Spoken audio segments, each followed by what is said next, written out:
නමෝ තස් භගවතු අරහතෝ සම්මා සම්බුද්දස්ස. නමෝ තස් භගවතු අරහතෝ සම්මා සම්බුද්දස්ස. නමෝ තස් භගවතු අරහතෝ සම්මා සම්බුද්දස්ස.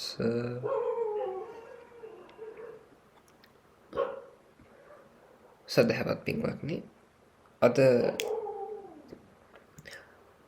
කටුකුරුන්දී ඥානানন্দ මහා ස්වාමීන් වහන්සේගේ 8 වෙනි දේශනාව අලලලා සිද්ධ කරන එකේ අවසාන එහෙම නැත්නම් 3 වෙනි විචාරක දේශනාව තමයි හිදීලා තියෙන්නේ. මම හිතන්නේ සියල්ලෙන් 20 වෙනි දේශනාව හරියටම හොයලා බැලුවොත් අපි දේශනාවට යමු. මෙතෙක් කාලයක් අපි කතා කරගෙන ආවා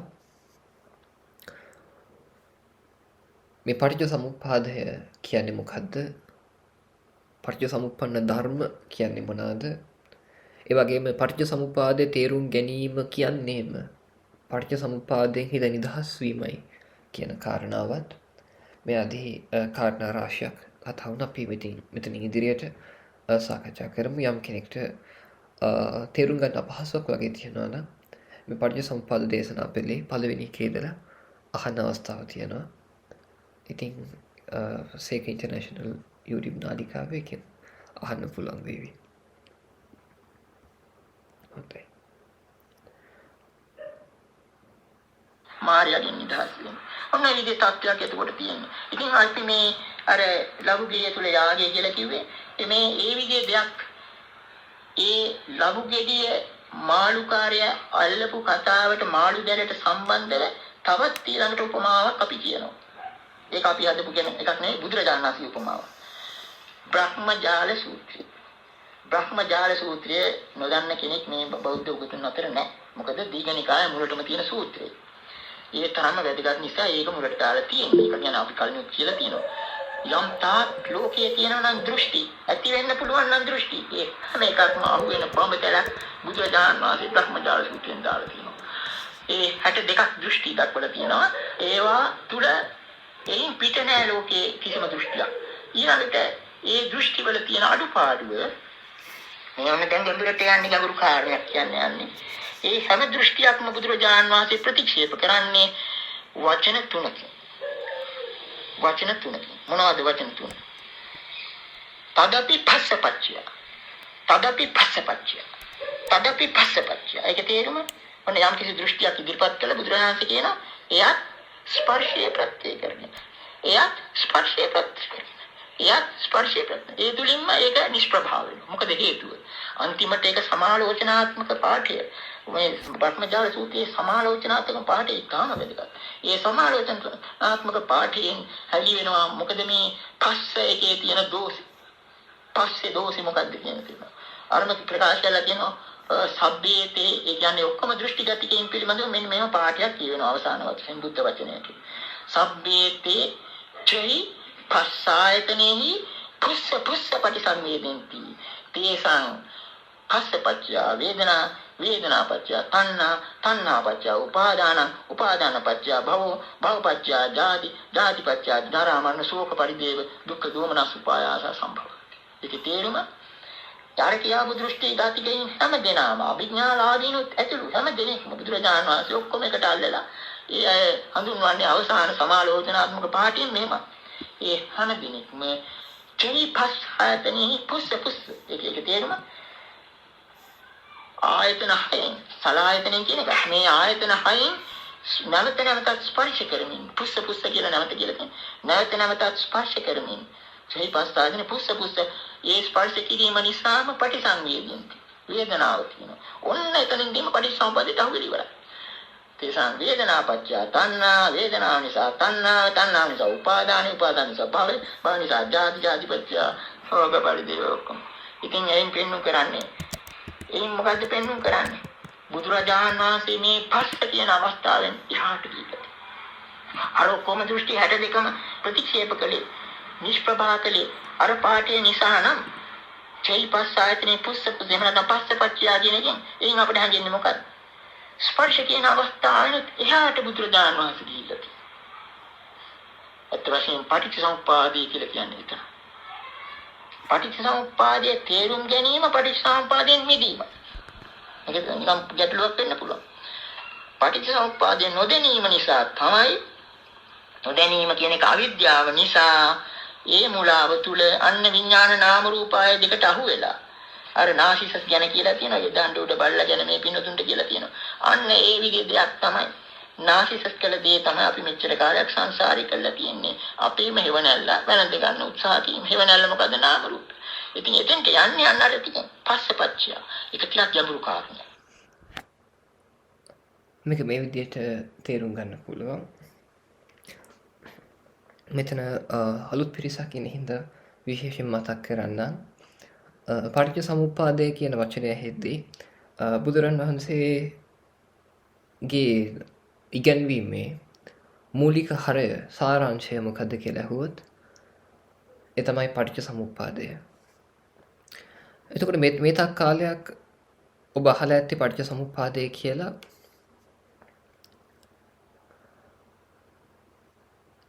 භව තුනකට බෙදපු පටිච්ච සමුප්පාදයක්. හැබැයි සූත්‍ර පිටකයේ තුල විස්තර වෙන්නේ මේ මොහොත තුල ක්‍රියාත්මක වෙන පටිච්ච සමුප්පාදයක්. මේ මොහොතේ අවිද්‍යාව හේතුවෙන් ක්‍රියාත්මක වෙන අවිද්‍යාව නිරුද්ධ වෙනත් එක්කම නොදන්නකම නැති වෙනත් එක්කම දුක නිරුද්ධ වෙලා යන විදිහේ පටිච්ච සමුප්පාදයක්. ඒකට මම කියන කතාවක් නෙමෙයි. ප්‍රධාන වශයෙන්ම පටිච්ච සමුප්පාද විභංග සූත්‍රය සංයුක්ත නිකායේ අභිසමය සංයුක්තේ සාක්ෂි දරනවා. ඊට අමතරව මහා නිදාන සූත්‍රය වගේම මහා අත්තිපදෝපම සූත්‍රය ආදී සූත්‍ර රාශියක් මේ පටිච්චසමුප්පාදය කියලා කියන්නේ මේ මොහොතේ ඇති වෙන ක්‍රියාකාරීත්වයක් බව සාක්ෂි දරන සූත්‍ර පිටකය තුළ. ඉතින් අපි විශේෂ අවධානයක් සූත්‍ර පිටකයට දීලා මේ වැඩසටහන් මාලාව සිදු කරන් යන්නේ. හොඳයි. ඒ වගේම හැමෝටම කරන මතක් කිරීමක් පුළුවන් හැම කෙනෙක්ම පුළුවන් නම් අර වජිරාසනයෙන් වගේවත් වාඩි වෙලා කොන්ද කෙලින් කරගෙන මම මේ කියන ධර්මයේ තේරුම් ගන්නවා අවබෝධ කරගන්නවා කියන අදිෂ්ඨානයේ යුක්තව වාඩි වෙන්න.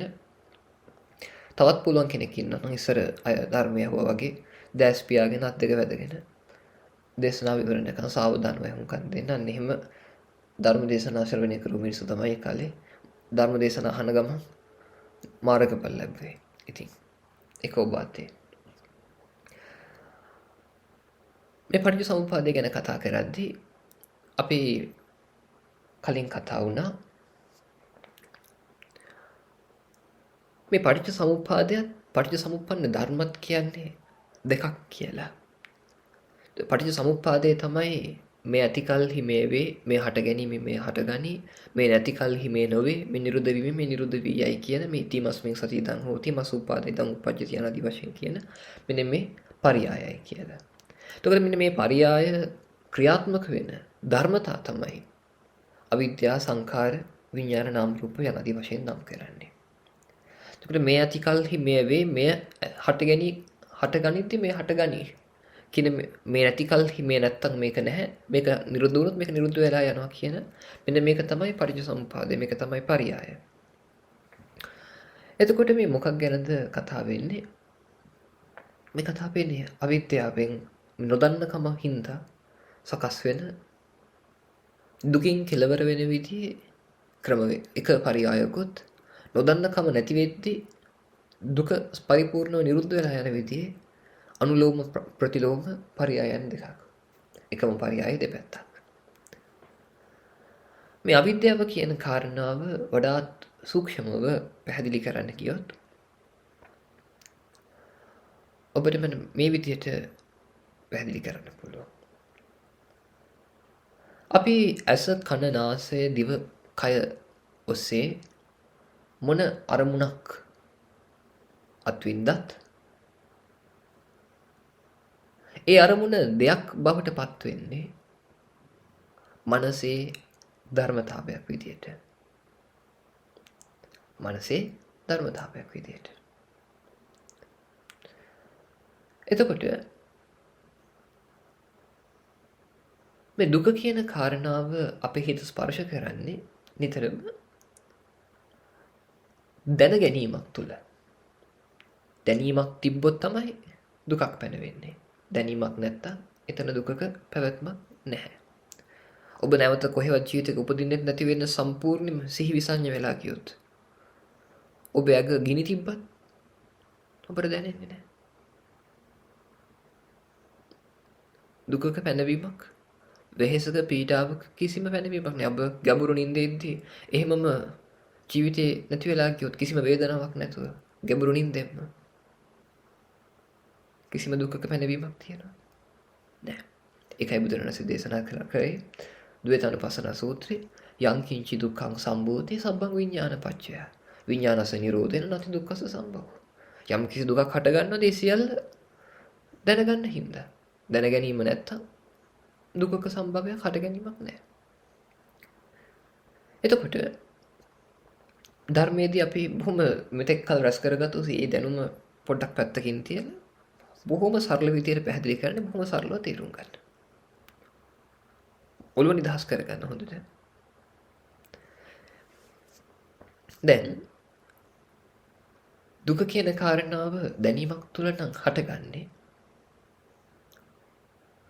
අපේ අත්දැකීමුත් හටගන්නේ මේ දැනීමක් තුළ. එතකොට දුක කියන කාරණාව දැනීමක් තුළමයි හටගන්නේ.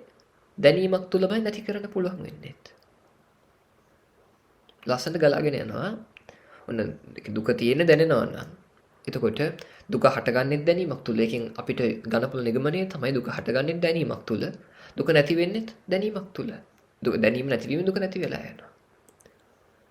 එතකොට අපි දැන් ධර්මයේ තුල බුදුරණන්සේගේ ධර්මයේ සම්පූර්ණ ඉලක්කය බුදුරණන්සේ ප්‍රශ්න කරද්දී උන්වහන්සේ උත්තර දෙනවා මම එදා දේශනා කරෙත් අද දේශනා කරන්නේ අනාගතේ දේශනා කරන්න ඉන්නේ දුකක් සහ දුක නැතිවීම ගැන විතරයි කියලා. ඒතකොට මේකෙන් අපිට විද්‍යමාන වෙන කාරණාව තමයි මේ මොහොත එහෙම නැත්නම් මේකෙන් බුදුරණන්සේ මේ මම දුකක් සහ දුකක නැතිවීමක් ගැනයි මේ කතා කරන්න කීමෙන් විද්‍යමාන වෙන කාරණාව වෙන්නේ මේ දැනීම ගැනයි කතා කරන්න තියෙන්නේ. එතකොට දැන් හිත දන්න මට්ටමක් ගැනයි හැමතිස්සෙම අපේ කතිකාවත තියෙන්නේ. කියන්නේ භෞතික මට්ටමක් ගැන නොවේ හිත දන්න මට්ටමක් ගැන. බලන්න මේ එකින් එක උඩට දැන් වැටහෙනවද කියලා. බුදුරණන්සේ දේශනා කරනවා දුක කියන දේ පැනවෙන්නේ දැනීමක් තුල කියලා. එතකොට දැනීම නැත්නම් දුකක් පැනවෙන්නේ නැහැ කියලා. එතකොට ඒකෙන් අපිට ඉස්මතු වෙනවා මේ ප්‍රශ්නේ තියෙන දැනෙන හින්දායි කියලා. ඊට පස්සේ ආය බුදුරණන්සේ දේශනා කරනවා මම හැමදාම දේශනා කරන්නේ දුකක් සහ දුකක නැතිවීමක් ගැන විතරයි කියලා. අනිතෝර අපිට පැහැදිලිව විද්‍යමාන වෙනවා බුද්ධ භාෂිතය සම්පූර්ණ ඉලක්ක වෙලා තියෙන්නේ මනස දන්න මට්ටමක් ගැන. දැනීම ඇසුරු කරගෙන. මෙන්නතුව භෞතික විශ්ලේෂණයක් සමග නොවේ. භෞතිකව සිද්ධ කරගන්න විශ්ලේෂණයක් සමග නොවේ. හිත දන්න මට්ටමක් සමග. එතකොට මේකත් මේ විදියට තේරුම් ගනිද්දී මේ දැනීම කියන කාරණාවේදී මම මුලින් ඔබට කිව්වා ඔබ ඇහෙන් යමක් දැනගත්තත් කනෙන් ශබ්ද දැනගත්තත් නාසයෙන් ගඳ සුවඳ දැනගත්තත් දිවෙන් රසයක් දැනගත්තත් කයෙන් පහසක් දැනගත්තත් මේවා දැනගත්තා බවට පත් වෙන්නේ මේ දැනුණු දේවල් බවට පත් වෙන්නේ මනස තුලයි කියලා. විඥානස නිරෝධේන නැති දුක්ඛස සම්භව. දැනීමක් නැත්තම් මේකක්වත් පැනෙන්නේ නැහැ. ඒතර මේකෙන් තව කාරණාවක් අපිට ඉස්මතු කරලා ගන්න පුළුවන්. ඒ කාරණාව තමයි අපි යමක් අත්දකිද්දී අපේ අත්දැකීම ආරම්භ වෙන්නේ දැනීමකින් කියන කාරණාව. දැන් ඔබට මගේ ශබ්දය ඇහෙද්දී සාමාන්‍ය පුහුදුන් මනසක චින්තන රටාව තමයි ඇත්ත වශයෙන් තියෙන සද්දයක් තියෙනවා.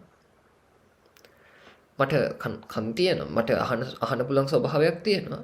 ඉතින් මගේ හිතින් ඒක දැනගන්නවා. දෙච්චර විශ්ලේෂණයක් කියවම මට එහෙම හිතෙන්නේ නැහැ කියයි ඔබ. දල වශයෙන්ම කිව්වොත් ඔබ හිතන්නේ ඇත්ත වශයෙන් තියෙන සද්දේ මට ඇහෙනවා කියලා. සද්දෙකුත් තියෙනවා මං අහගෙනත් ඉන්නවා කියලා. ඒක තමයි සාමාන්‍ය චින්තන රටාව. හැබැයි යෝනිසෝ මනසිකාරය කියලා කියන්නේ ප්‍රභව ස්ථානයට හිත තබලා මෙනෙහි කිරීමට, ආරම්භයට හිත තියලා මෙනෙහි කරන ගතියට. එතකොට අපි ආරම්භයට හිත තියලා මෙනෙහි කරන්න ගත්තොත් අපේ අත්දැකීමේ ආරම්භය වෙන්නේ මොකද්ද? කණයි සද්ද එකතු වෙච්ච එක ඒකද? නෑ. අපේ අත්දැකීමේ ආරම්භය වෙන්නේ කනට දැනුණු බව. සෝත විඤ්ඤාණයක්, කනේ දැනීමක්. අපි සිංහල වචන පාවිච්චි කරමු. මොකද පාලි වචන පාවිච්චි කරාම සිද්ධ වෙන විශේෂ ප්‍රශ්නයක් තමයි ඒ වචන දේවල් කරගන්න ඔබ විවහාරයේදී විඤ්ඤාණය කියවට පස්සේ හිතේ ඇදෙන්නේ මොකක් හරි කොයි හරි තියෙන ඇති වෙවි නැති වෙවි යන මොකක් හරි මැජික් එකක් වගේ මොකක් හරි දෙයක් කියලා. එතනම සිද්ධ වෙන්නේ අර මූලපරයය සූත්‍රය කියන විදිහට විඤ්ඤාණය මඤ්ඤණා කරනවා. දෙයක් යයි හගිනවා. ඒක මෝඩකම හින්දා සිද්ධ කරගන්න දෙයක් කියලා බුදුරණන්සේ පැහැදිලිවම දේශනා කරන නිසා සිංහල වචන භාවිතා කරන එක ලේසි. එතකොට ඇත්ත කතාව මොකද්ද? දැනීම ආරම්භ වෙන්නේ කනේ දැනීමක් හින්දා. ඊපස්සේ කනේ දැනීම තුලයි ඒ දැනීමෙන්ම කෘත්‍යයක් විදියට, ඒ දැනීමෙන්ම ක්‍රියාවලියක් විදියට මනස තුල බෙදෙන්නේ හිත දන්නා වූ කනකුත්, හිත දන්නා වූ සද්දයකුත්. දැනුණට පස්සේ කනක් පැනුනේත්, දැනුණට පස්සේ සද්දයක් පැනුනේත්, දැනුණට පස්සේ අහන් ඉන්න මමෙක් පැනුනේත්. ඔබට මේ මොහොතේ කනට කිසිම දෙයක් ඇහුන්නේ නැත්තම් ඔබට කනක් ගැන අත්දැකීමකුත් නැහැ, සද්දයක් ගැන අත්දැකීමකුත් නැහැ. ඒත් මේ දැනීම තුලයි කනක් පැනවෙන්නෙත්, ශබ්දයක් පැනුනේත්. අනේක අපිට තව ස්ථාවර වෙන අවස්ථාවක් තමයි සූත්‍ර දේශනා රාශියක කියනවා මේ ඇස කන ඒ වගේම ඇස රූප කන සද්ද නාසය ගඳ සුවඳ ආදිය සංකතං අபிසංචේතිතං කියලා. මෙන්න මේ ඇස කියන ස්වභාවය සංකතං. කියන්නේ ඇසයි රූපයයි එකතු වෙලා ඇති වෙච්ච දැනීම හින්දායි ඇසක් පැනුනේ. සකස් වෙච්ච දෙයක්. ඒ වගේම අபிසංචේතිතං සිතුවිලි වලින්ම ඇතයි කියලා හිතාගත්තු එකක්. චේතනාවලින්ම සකස් ගත්තුවක්. අபிසංචේතිතං. එතන මේකේ අපිට පැහැදිලි වෙනවා අර කිව්ව කාරණාව තව ස්ථීර කරගන්න පුළුවන් වෙනවා මෙන්න මේ නිර්ණායකයෙන්. එතන ඔබට දැන් පැහැදිලි වෙන්න ඕන කාරණාවක් තමයි අපේ සෑම අත්දැකීමකම ආරම්භය දැනීමක්, දැන සිටීමක්, දැනෙන ගතියක්.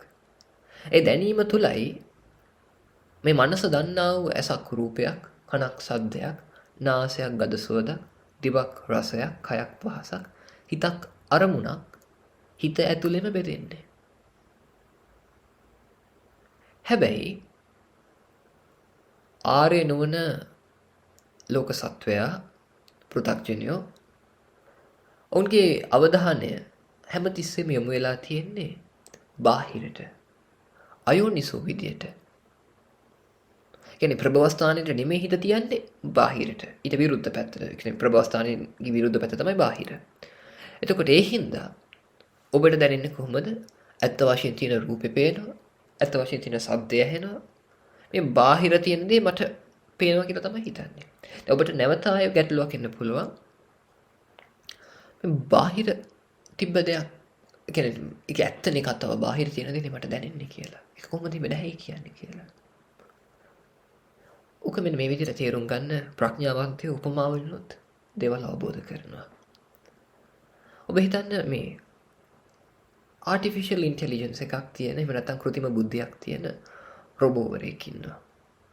මේ රොබෝට කාලයක් යද්දි මෙයා කැමරාස් වලින්, සෙන්සර්ස් වලින්, මයික්‍රොෆෝන්ස් වලින් දේවල් මේ දත්ත ඇතුළට අරගන්නවා.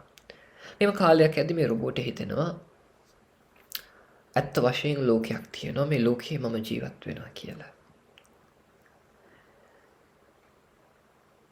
දැන් අපි මේ රොබෝගේ මේ ප්‍රකාශය දිහා බොහොම සාවධානව බැලුවොත් ඔබට මොකද හිතෙන්නේ ප්‍රකාශය හරිද? රොබෝ කෙනෙක් කිව්වොත් ඇත්ත වශයෙන් ලෝකයක් තියෙනවා මම මේ ලෝකේ ජීවත් වෙනවා කියලා.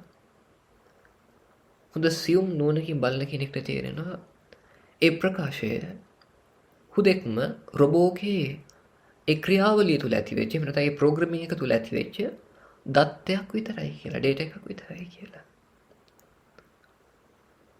රොබෝ කොච්චර හිතුවත් ලෝකයක් තියෙනවා කියලා, රොබෝ කොච්චර හිතුවත් රූප කියලා දේවල් තියෙන, රොබෝ කොච්චර හිතුවත් මිනිස්සු කියලා ඉන්නවා කියලා, ඒක යාගේ ප්‍රෝග්‍රෑමින් එකේ දත්තයක් විතරයි. යාගේ ක්‍රියාවලිය තුල ඇති වෙන දත්තයක් විතරයි.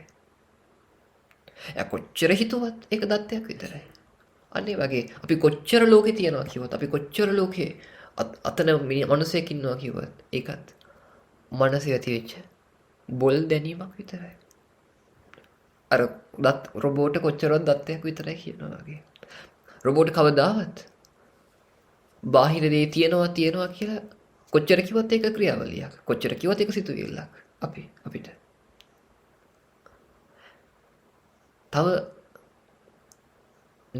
තව දෙන්නම්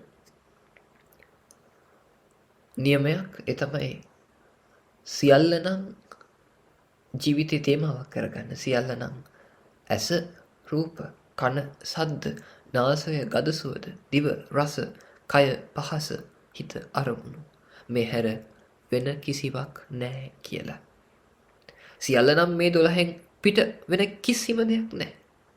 සියල්ල නම් ඔච්චරයි. එක්ක ඇහැ රූප, එක්ක කන සද්ද, නාසය, දිව, රස, කය, පහස, හිත, අරමුණු. එතකොට දැන් මේකෙ පෙන්වන්න අවශ්‍ය උනේ අපි කොච්චරවත් මේ යෝනිසෝ මනසිකාරය සහ අයෝනිසෝ මනසිකාරය කියන කාරණා ද්විත්වය මම හිතනවා මනා ලෙස වටහා ගන්න ඇති කියලා. මේක තව කැටි කරලා දැක්වුවොත් මම පොඩි ප්‍රකාශයකින් කැටි කරලා දක්වන්නම්. රහතන් වහන්සේ නමකගේ චින්තන රටාව සහ පෘථග්ජනයෙක්ගේ චින්තන රටාව ගැන උදාහරණයක් දීලා. දැන් මගේ ශබ්දය ඇහෙන එක ගත්තොත් පෘථග්ජනයෙක් හිතන්නේ මේ බොහොම සාර්ථක විදිහේ වාක්‍යයකින් පැහැදිලි කරන ඒ වාක්‍ය ගැන හොඳට හිතලා බලන්න. පෘථග්ජනයෙක් හිතන්නේ සත්‍ය වශයෙන් තියෙන ශබ්දේ සත්‍ය වශයෙන් ඉන්න මට දැනිලා ඒ සත්‍ය වශයෙන් මගේ තියෙන ආත්මයෙන් හිතින් ඒක තේරුම් ගත්තා කියලා. එහෙම නැත්නම් දල වශයෙන් කිව්වොත් මට ඇහුණා කියලා.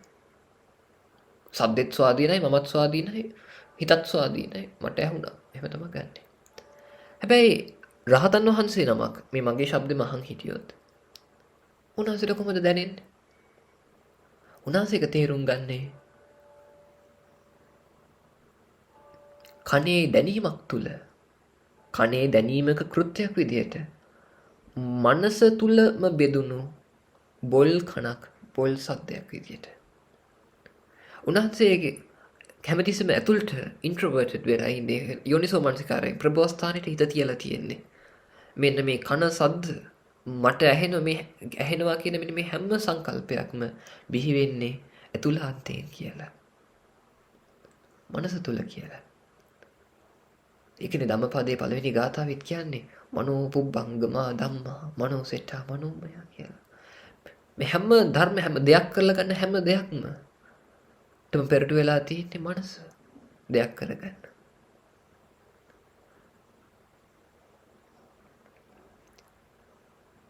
ඒ වගේම මනෝ සෙට්ටා මනෝමය මනසම ශ්‍රේෂ්ඨව මනසින්ම දෙයක් කරගෙන තියෙන්නේ. මනසින්ම නිර්මාණය කරගෙන තියෙන්නේ.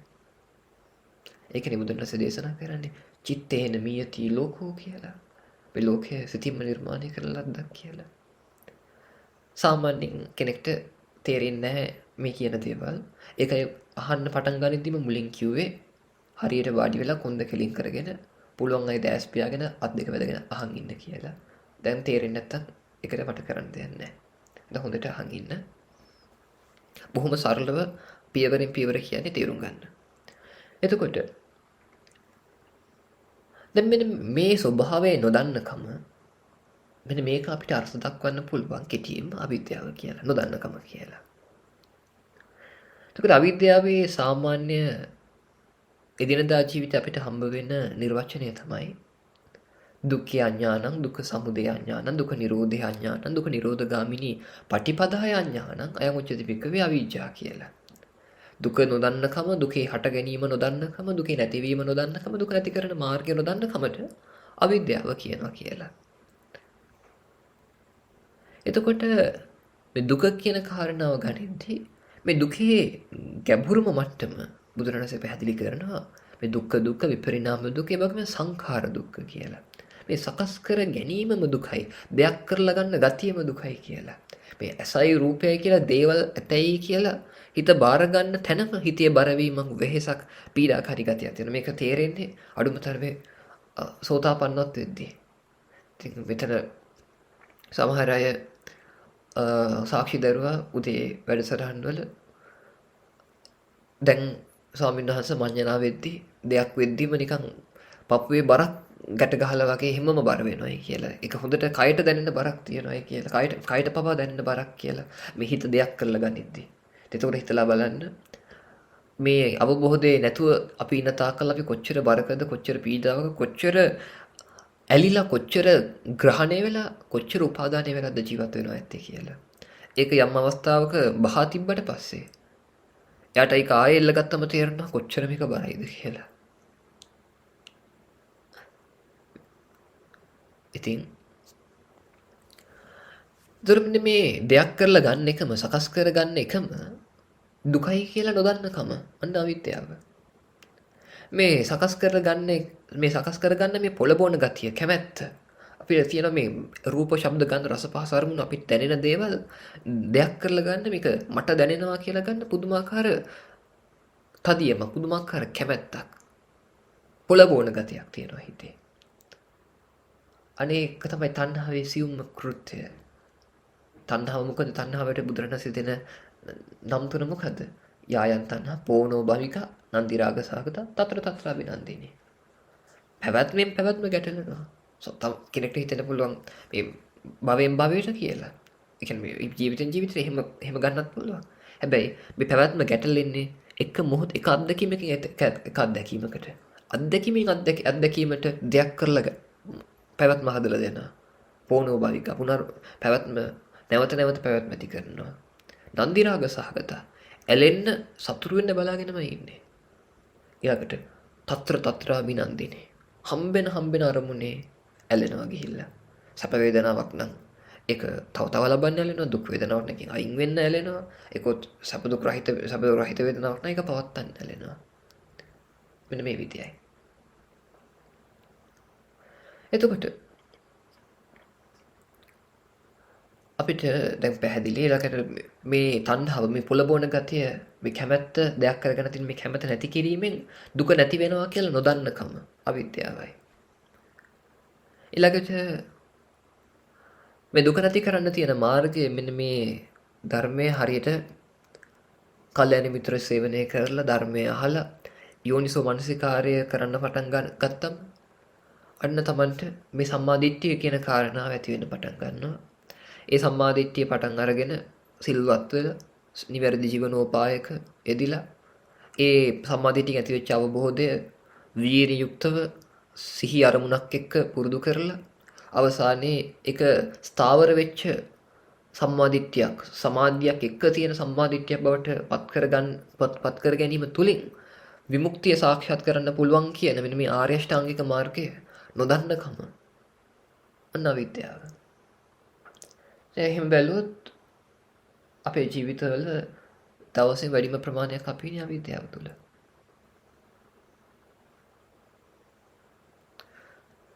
එතකොට මේ අවිද්‍යාව හේතුවෙන් මොකද සිද්ධ වෙන්නේ?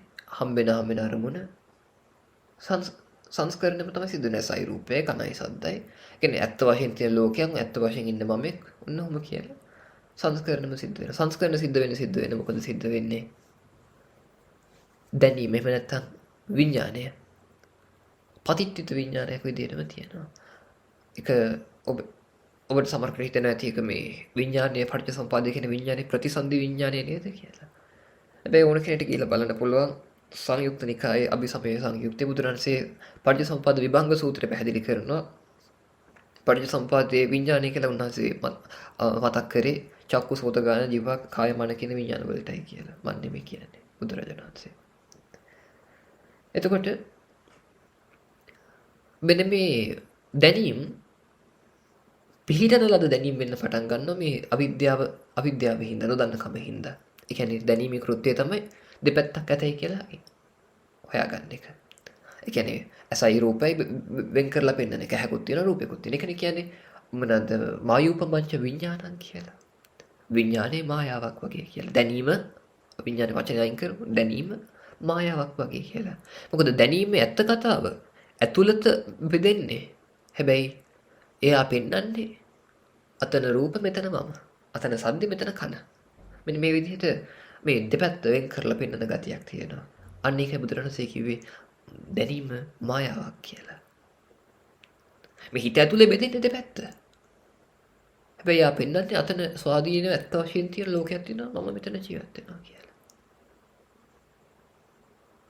රොබෝගේ උපමාවෙන් තේරුම් ගන්න පුළුවන්. ඉතින් මෙහෙම කියලා තේරෙන්නේ නැත්නම් ඒක සංසාරේ සමාධි ප්‍රඥා දිනු කරලා මදි හැම කෙනෙක්ට ධර්මය අහලම පුළුවන් යම් කාලයක පාරමිතා දිනු කරගෙන යම් දවසක තේරෙන්න පටන් ගනීවි.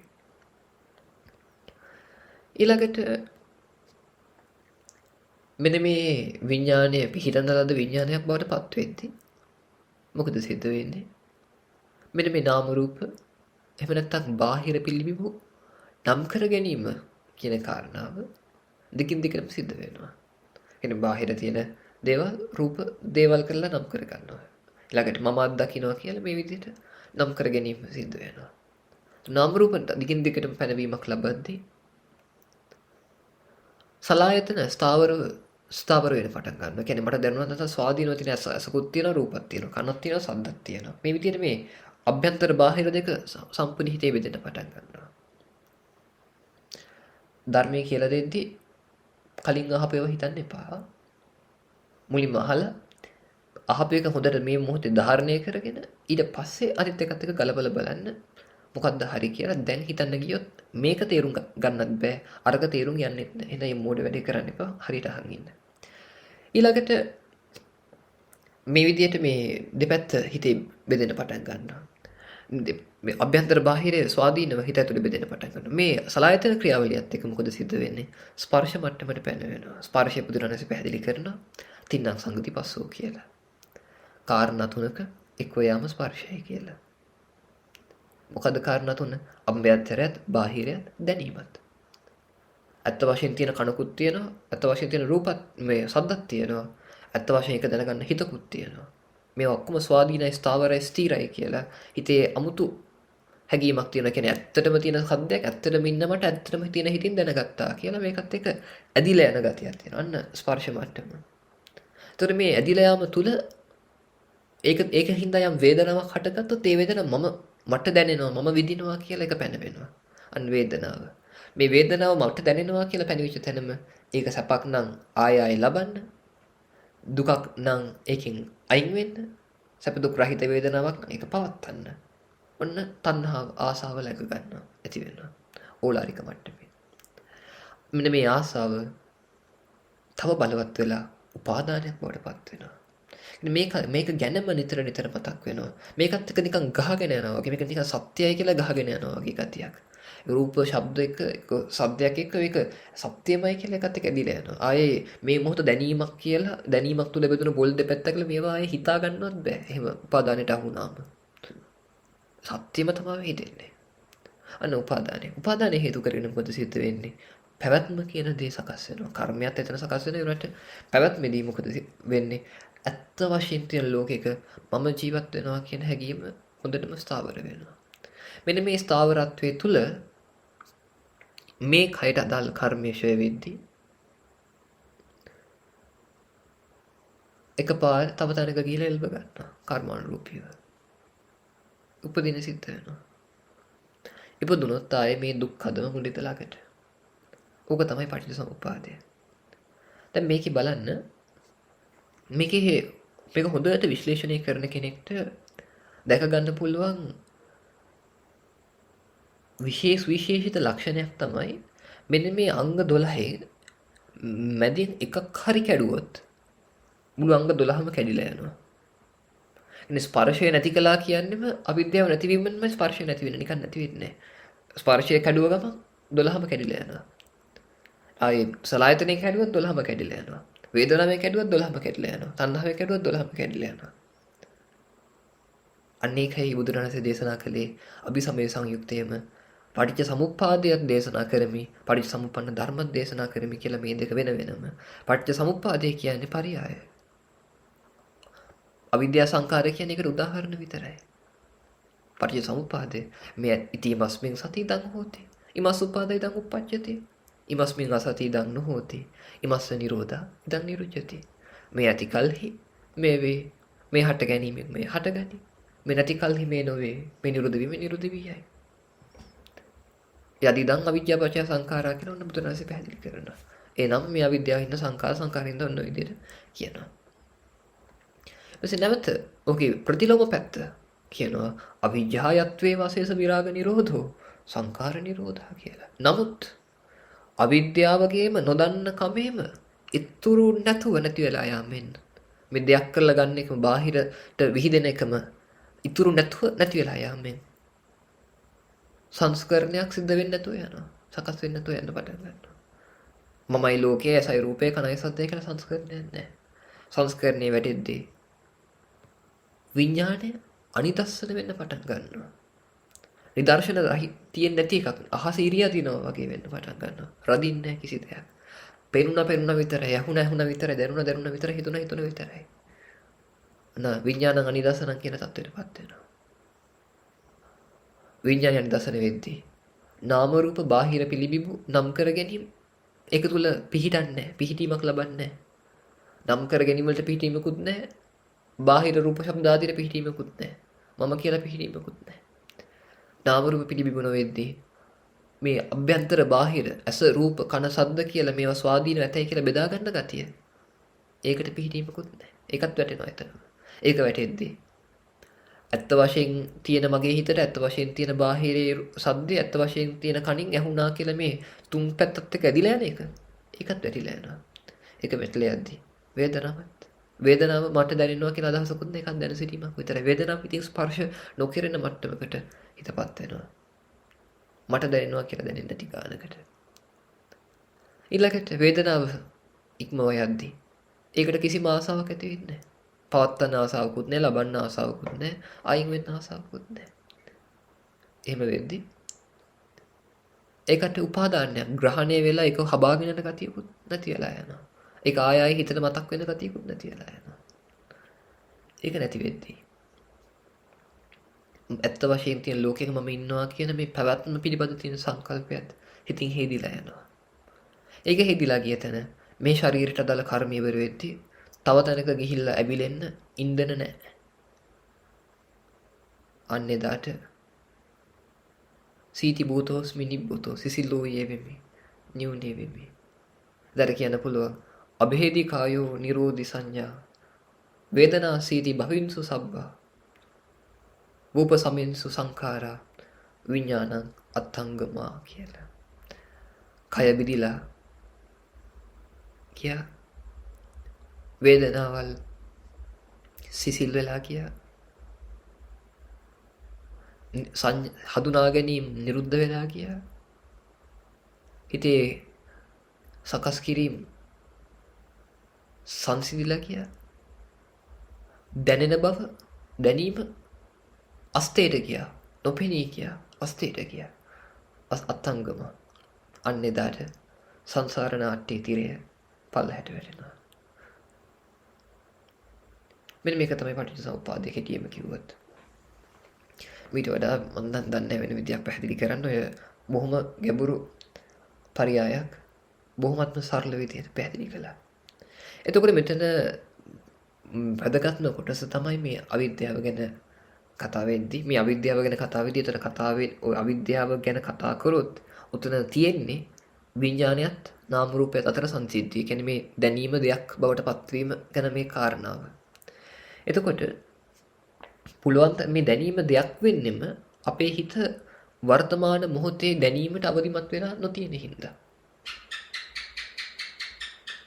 එක්කෝ අතීතයට එක්කෝ අනාගතයට මේ දෙකට දෝලණය වෙමින් වර්තමාන මොහොතේ දැනෙන දැනීම ඒක ඒ විදිහටම විඳින්නේ නැති හින්දා. විදිස්ම දැනෙන දෙයක් දැනෙන කෙනෙක් පණව ගන්න අපි උත්සාහවත් වෙන හින්දා. මෙන්න මේක ගැන අපි කතා වුණේ. ඉතින් බ්‍රහ්මජාල සූත්‍රයේ දෘෂ්ටි 62ම බුදුරණන් වහන්සේ ප්‍රධාන කරුණු විදියට ඕලාරිකව එක නිෂ්ප්‍රභා කරලා ඊට පස්සේ මේ 62ම එක කරුණකින් නිෂ්ප්‍රභා කරනවා. ඒ තමයි තදපි පසපච්චය. මෙයත් ස්පර්ශ ප්‍රත්‍ය. ස්පර්ශය කියන්නේ මොකද්ද? අභ්‍යන්තර බාහිර සහ හිතත් එක්ක හිත ස්වාධීනව සත්‍ය වශයෙන් ස්ථාවරව තියනවා කියලා ගන්න ගැනීම. ළඟට ලෝකේ දෙයයන් වහන්සේ මැව්වයි කියලා කිව්වත්, ඊළඟට ආයේ මහා බ්‍රහ්මයා මැව්වයි කියලා කිව්වත්, ඊට පස්සේ මේ ලෝකෙට ආරම්භයක් නැහැ කියලා කිව්වත්, ආරම්භයක් තියෙනවා කිව්වත්, දෙවි කෙනෙක් හැදුවා කිව්වත්, මොන දේ කිව්වත් මේ ඔක්කොම ස්පර්ශයේ ප්‍රත්‍ය මනසත් දෙයක් කරගෙන, සිතුවිල්ලක් දෙයක් කරගෙන, දැනුණු බවක් දෙයක් කරගෙන මේ ස්පර්ශය තුල හිර වෙලා කියන දේවල්. ඒ ස්පර්ශයෙන් එළියට ආපු කෙනෙක්ට මේ මොහොතේ තියෙන්නේ නිහඬතාවයක්, ආර්ය නිශ්ශබ්දතාවයක්. ඒ කිසිම දෙයක් කරනු ගන්න ස්වභාවයක්. එයාට කිසිම ප්‍රශ්නයක් නැහැ ජීවිතේ. කිසිම දෙයක් ගැන එයාට හොයන්න උවමනාවකුත් නැහැ. පුහුණු වෙන කෙනෙක්ට යමක් හොයන්න හිතුණත් ඒකත් මනසේ දැනීමක්ම විතරයි. කිසිම ඌනතාවයක් නැහැ හිතේ. කිසිම ඉල්ලන ගතියක් නැහැ. එයා නැවතිලා. එයාට ලබා ගන්න දෙයක් නැහැ. ආරක්ෂා කරන්න දෙයක් නැහැ. අතහරින්න කියලා දෙයක්වත් නැහැ. එයා 100%ක් අවදිමත් භාවයයි. අර බුදුරණන්සේගෙන් අහනවනේ එක්තරා පුද්ගලයෙක් ඇවිල්ලා නසිගේ රූප ස්වභාවය දැකලා ඔබ අධිරාජ්‍යයක්ද? බුදුරණන්සේ කියනවා නෑ මම අධිරාජ්‍යයක් නෙමෙයි. ඔබ දෙවියෙක්ද? නෑ මම දෙවියෙක් නෙමෙයි. එහෙනම් ඔබ ගන්ධර්වයෙක්ද? නෑ මම ගන්ධර්වයෙකුත් නෙමෙයි. ඔබ තිරිසනෙක්ද කියලා තමයි කියන්නේ. නෑ මම තිරිසනෙකුත් නෙමෙයි. එහෙනම් ඔබ කවුද කියලා අහනවා. ඊට බුදුරණන්සේ උත්තර දෙනවා මම අවදිමත් භාවයයි කියලා.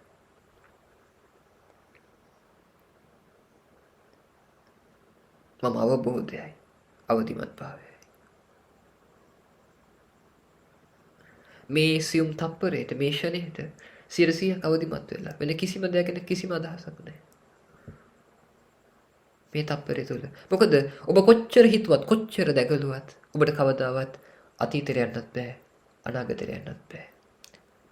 සිතුවිලි හැමදාම තියෙන්නේ එක්ක අතීතේ එක්ක අනාගත හැමතිස්සෙම ඔබෙන් දුරට වෙන්න ඈතට වෙන්න තියෙන්නේ. හැබැයි ඔබට හැමදාම ජීවත් වෙන්න පුළුවන් මෙතන මේ මොහොත තුල. හැබැයි ඔබ පුරුද්දක් විදියට මේ අතීතය අනාගතය දෝලනයෙන් පටන් ගත්තොත් යම් දවසක අනාගතය වර්තමානයේ බවට පත් වෙද්දිත් ඔබ ඊට වඩාත් වෙනත් අනාගතයක් ගැන හිතා ඉඳීවි. ඒ වර්තමාන මොහොතවත් විඳින්නේ නැතුව. ඒකයි සිද්ධ වෙන්නේ. කොච්චරවත් හිතන්න පුළුවන් නෑ නෑ හිතන්න ඕනේ හිතුවේ නැත්තම් කොහොමද මේවා කරන්නේ අරකයි මේකයි කියලා.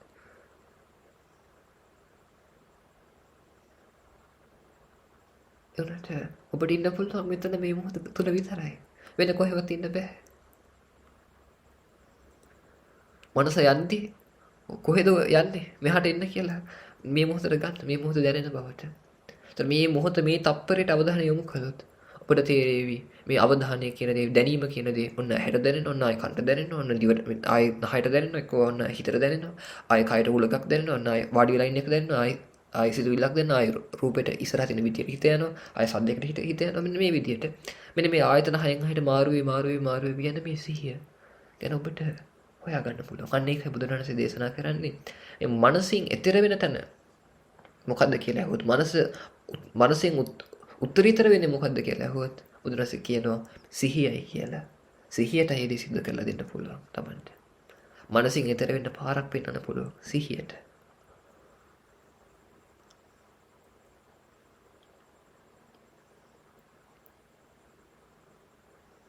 හොඳට තේරුම් ගන්න. අපි ඉදිරියට ශ්‍රවණය කරමු. කරන්න. ඒක තව කියන්න තියෙනවා. අර තාම අර උපමාව කිව්වේ නෑනේ. ඊළඟට බුදුරජාණන් වහන්සේ දේශනාව ඉවර කරන්නේ මහ පුදුම ආයෙත් අර මාළු අල්ලන දැලේ උපමාව. බුදුරජාණන් වහන්සේ ලස්සන උපමාවක් දෙනවා.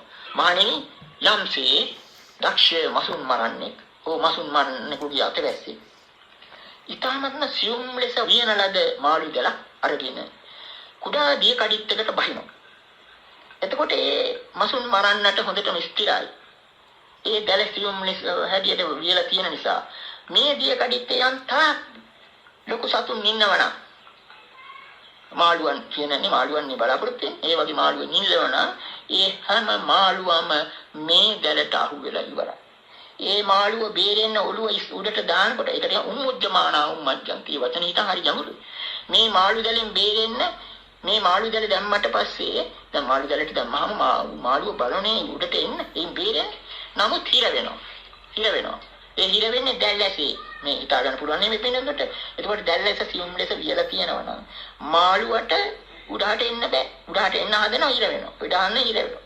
හිර වෙන්නේ කොතෙන් ඉන්නේ? අන්න තදපි පස්සේ. එතන හිර වෙනවා. ඒ කියන්නේ කිව්වේ අර දෘෂ්ටි හැටම දෙකම ස්පර්ශයේ ප්‍රත්‍ය කරගෙන හිටියෙච්ච ඒවයි කිය.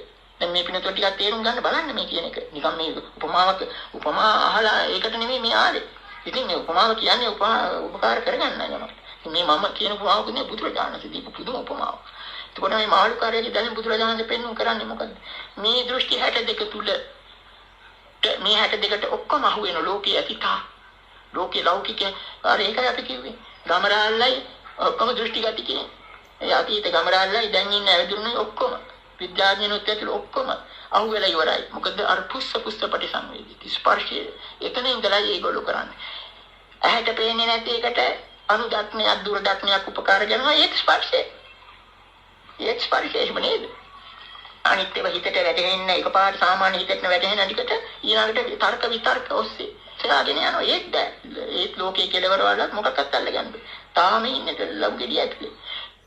ඒකෙන් පැහැදිලි වෙන්නේ නැති මොනවාද කොච්චර කියන්නේ ලෝකෙ මොන දැන් සමහරක් අය තර්ක ඔස්සේ දාර්ශනිකයෝ දැන් බුදුරජාණන් වහන්සේ විතරක් මේක අවබෝධ කරගෙන අනිත් අය අවබෝධ නොකර ගන්න හේතුව මොකද්ද? මේ හැමෝම තර්කයේ ඔස්සේ හොයන්න පටන් ගන්න යථාර්ථයක්. සිතුවිලි ඔස්සේ මම ඒකයි නිතර මතක් කරන්නේ සංකල්ප තුළ හිර වෙච්ච ලෝකයා සංකල්ප තුළම නිවන හොයනවා. හැබැයි නිවන තියෙන්නේ සිතුවිලි නැති වෙච්ච තැන. සංකල්ප නැති තැන. එතකොට ඒ කියන්නේ කොච්චරවත් තර්ක ඔස්සේ හොයන්න පටන් ගන්නවා මේක මෙහෙම වෙන්නේ නැති මෙහෙම වෙන්නේ නැති මෙහෙම වෙන්නේ නැති කියලා. හැබැයි බුදුරණන්සේගේ කතාව මෙච්චරයි. අවදිමත් වෙන්න. ආරි නිශ්ශබ්දතාවය අවරම මුක්ති විඳින්න පුළුවන්. ඒක මම දන්නේ මෙතන කී දෙනෙක්ට තේරෙනවද කියලා. හැබැයි තේරෙන පිළිසකුත් ඉන්නවා කියලා මම විශ්වාස කරනවා. ඒ කියන්නේ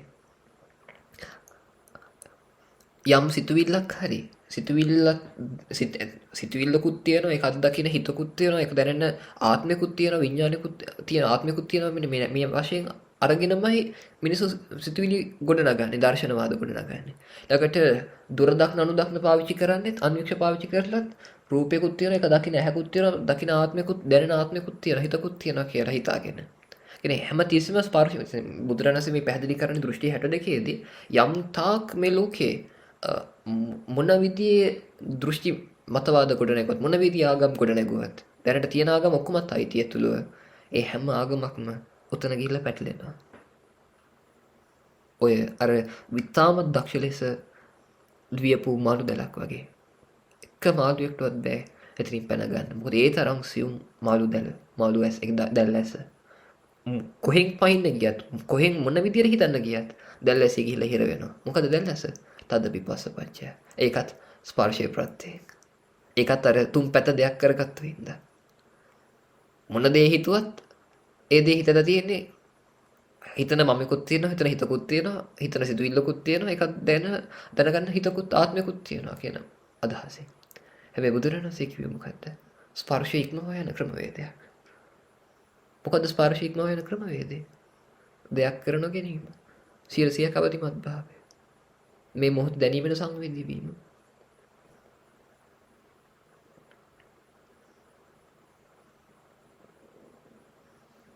ඉදිරියට ශ්‍රවණය කරන්න. ඒ විදිහට නිෂ්ප්‍රභා කළා වුණේ බුදුරජාණන් වහන්සේ ප්‍රකාශ කරන මෙහෙම එකක්. යතෝචකෝ භික්කවේ භික්ඛු චන්නං පස්සායතනං සමුදයංච අත්ථගමංච අස්සාදංච ආදීනවංච නිසරණං යථා භූතං පජානාති තේ සබ්බේව ඉමේ උත්තරීතරං පජානාති. ඒකේ තේරුම ඒ සූත්‍රය ඉවර වෙන්නේ මේ පාඩේ. මහණෙනි යම් භික්ෂුවක්.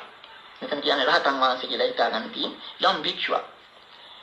මේ කියාපු ස්පර්ශ ආයතන හයෙහිම සමුදය හටගන්න අත්‍යකම අස්තියට යාම අස්සාද ආශාද පක්ෂ ආදීනව පක්ෂ අන්තිමට නිස්සරණ කියන්නේ ආයතන නිරෝධය.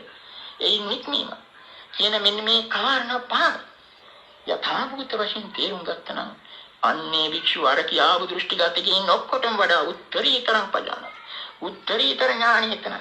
ඉතින් බුදුරජාණන් වහන්සේගේ විමුක්තිය ගැන කියනකොටත් ওই පහ සඳහන් වෙනවා. මේ ආයතන පහ පිළිබඳව.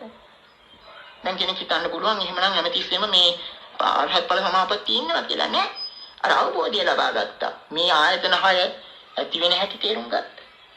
මේක නැති වී යන හැටි තේරුම් ගත්තා. සමුදය අත්ගම කියලා කියන්නේ ඊළ නගින හැටි ඊළ බහින කට හැටි කියලා හිතා ගන්න. සමුදය මේ අසලායතන 6 පැන නගින හැටි දැනගත්තා. මේක ගෙවි යන හැටි දැනගත්තා. මේ සලායතනේ ආස්වාද පක්ෂයක් තේරුම් ගත්තා. ආදීනව පක්ෂයක් තේරුම් ගත්තා. බුදුරජාණන් වහන්සේ දානේ වළඳනකොට මේ රස නහර වලින් මේ රස නහර ක්‍රියා කරනවා. ඒව නැතුව නෙවෙයිනේ. ඇහැට පේනවා රූප. ඒවයි ඇලෙන්නේ ටික විතරයි. එතකොට ඒ ආස්වාද පක්ෂයක් දන්නවා ආදීනව පක්ෂය. අන්තිමට නිස්සරණ. අන්න නිස්සරණ කියන එක තමයි අතීතම විශේෂ. ඒක තමයි අර රහතන් වහන්සේලාට නියම අයිති ඒ ඵල සමාපatti තත්වයයි. ඒ ඵල සමාපatti තත්වය මේ සූත්‍රවල නොයෙකුත් තැන්වල දක්වලා තියෙනවා මහා අර බුදුරජාණන්සේත් මේක ප්‍රහාරික හැටියට දක්වලා තියෙනවා. ඒක නිසාම මේ උගතුන්ට ඒක තේරුම් ගන්න බැරුව ඒ වෙනුවට මරණින් මතු නිවනක් ගැනයි මේ හැමතැනම කතා කරන්නේ. විදේශිකින් පව විදේශ උගතුන්. ඉතින් බලන්න කොයිතරම් මුලාවක් තුලද සම්මාදිට්ඨියක් නැහැ මෙතන. ඉතින් අන්න ඒ ටික අදි පෙන්නලා දෙන්නයි මේ මෙච්චර විශේෂුනේ. ඉතින් අර බුදුරජාණන් ප්‍රකාශ කළා වගේ ලෝකයා මේ පටිච්චසමුප්පාද ධර්මතාව තේරුම් ගන්න දක්ෂත් නැහැ. ඒ වගේම ඒ ධර්මතාව තුල තියෙන වැදගත්ම දේ තමයි නිරෝධ පක්ෂය. ඒකට ඇස වහනවා. සමුදයෙන් සමුදයට පනිනවා. ඒකයි කියන්නේ ලෝකයා ඉන්නේ සමුදේ පක්ෂය කියලා. එතකොට ආර්යයන් වහන්සේලා නිරෝධය දකිනවා. නිරෝධයේ සත්‍ය ඒ සත්‍යය දකිනවා. ඒකයි. ඔන්න ඊළඟට අපි තව ටිකක් කියමු. ඔය අර කියපු පස්ස පිළිබඳ කතාන්තේ. එතනදී නැවත පැහැදිලි කරන්න අවශ්‍යයි. ස්පර්ශය මොකද්ද? ස්පර්ශයේ හට ගැනීම මොකද්ද? ඒ වගේම ස්පර්ශයේ නිරෝධය මොකද්ද?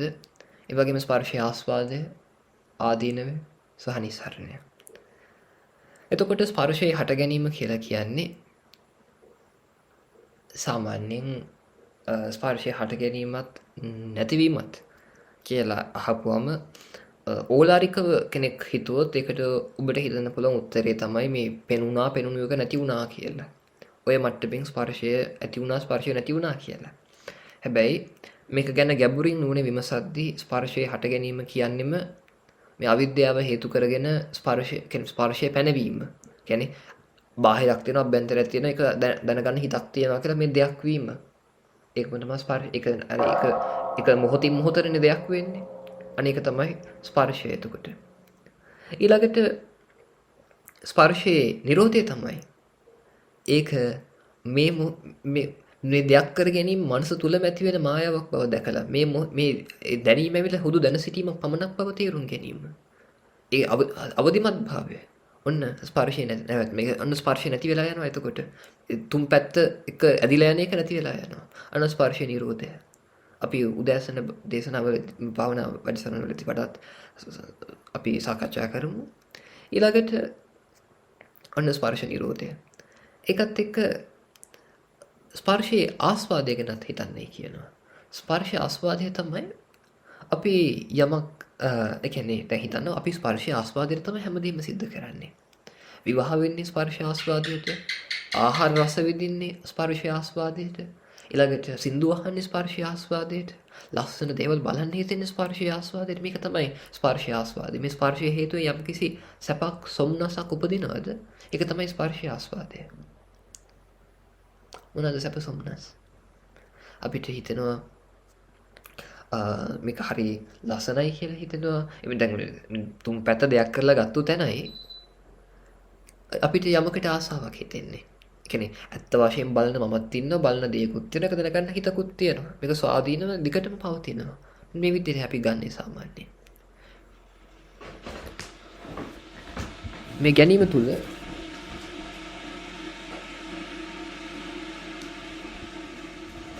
මේ ගැනීම තුළ අපිට සිද්ධ වෙනවා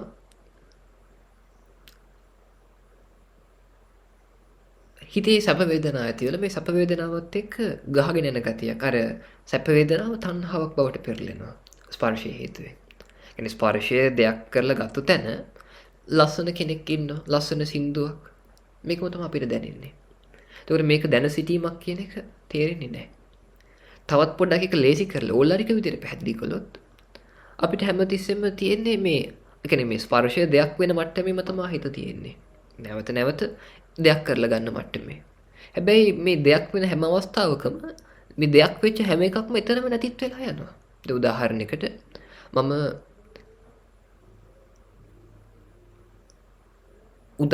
උදාහරණයක් ලෙස කියලා මම ඔබට කිව්වොත් උදාහරණයක් ලෙස කියන වචන දෙක ගත්තොත් මේ උදාහරණයක් කියලා ඔබ යම් දෙයක් යම් තේරුමක් දෙයක් කරලා ගත්තද ලෙස කියලා කියද්දී ඒක තේරුම් ගනිද්දී උදාහරණයක් කියලා තේරුම් ගත්තු යම් දැනීමක් තියෙනවා දෙක හිමම නිරුද්ධ වෙලා ගිහිල්ලා. ඒ දෙයක් කරගත්තු බවත් ස්පර්ශයත් නිරුද්ධ වෙලා ගිහිල්ලා. එතකොට අපිට තේරෙනවා ඇති මේ කියන්නේ අපේ හිත හැමතිස්සෙම තියෙන්නේ සමුදය පක්ෂේ, හට ගැනීම පක්ෂේ. දෙයක් කරලා ගන්න හිත අයාගෙන ඉන්නේ. කට අරගෙන බලන් ඉන්න දෙයක් කරගන්න. එන්නේ රූපයද, සද්දයද, ගඳසද, රසද, පහසද, අරමුණක්ද? එක දෙයක් කරගන්න පුදුම කැමැත්තෙන් බදාගන්න බලාගෙන ඉන්නේ. හැබැයි අපි හැමතිස්සෙම අමතක කරනවා එතන මේකේ තියෙන නිරෝධය. මොකද වර්තමාන මොහොතේ අවදිමත් වෙද්දී එයාට හම්බෙන්නේ නිරෝධයක් එතන. හැබැයි අවිද්‍යාව වැඩ නොකරන හැමතැනකම හිත වැඩ කරන්නේ සමුදේත්. ඒ කියන්නේ අතීතෙත් අනාගතෙත්. ඊළඟ අරමුණට පයින්නවා. ඒකයි කියන්නේ තණ්හාවට පෝනෝ භවිකා කියලා පැවැත්ම ගැටලනවා ගිහිල්ලා. තණ්හාව. තප්පරෙන් තප්පරයට ආය මුට්ටුව දානවා. වර්තමාන මොහොතේ නැති වෙවි යාම කියන එක අමතක කරනවා. පොඩි උදාහරණයකට, සරල උදාහරණයකට ඔළුව එක පැත්තකට හරවලා බලන්න. අපිට ආයෙ පේනවා මේ පෙනීම අලුත් වෙන එක තමයි පේන්නේ. හැබැයි අපිට කවදාවත් හිතලා තියනවද එක පැත්තකට අනිත් පැත්තට හරවද්දි මේ පෙනෙන බව මෙතන මේ පැත්ත පේනිච්ච එක ඔන්න නිරුද්ධ වුණා මේ පැත්ත ඔන්න පේන්නේ නැතුව ගියා මේ පැත්තත් පේන්නේ නැතුව ගියා. ඒක කවදාවත් අත්දකින්න හම්බෙන්නේ නැහැ. එහෙම අත්දකින්න හිතෙන්නේ නැහැ. බුදු කෙනෙක් කියන්නේ නැතුව කවදාවත්. ඊළඟට සින්දුවක් අහලා බලන්න.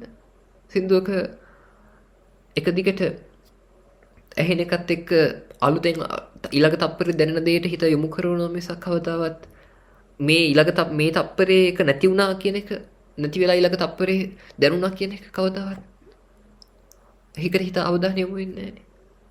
අන්න ස්පර්ශයේ හට ගැනීමත් නිරෝධයත්. ස්පර්ශ නිරෝධය පේනවා කියන්නේ ස්පර්ශය තවදුරටත් ස්පර්ශයක් වෙන්නේ නැහැ. ඒක දැන සිටීමක් බවට පත් වෙනවා. අවදිමත් භාවයක් බවට පත් වෙනවා. අන්න ස්පර්ශය ආස්වාදයක් දැනගන්නවා. ඒකේ ආදීනවත් දැනගන්නවා. ආදීනවත් එතන මේක නිරුද්ධ වෙලා යනවා. ඒ වගේම ඒකේ නිස්සාරණයක් දැනගන්නවා.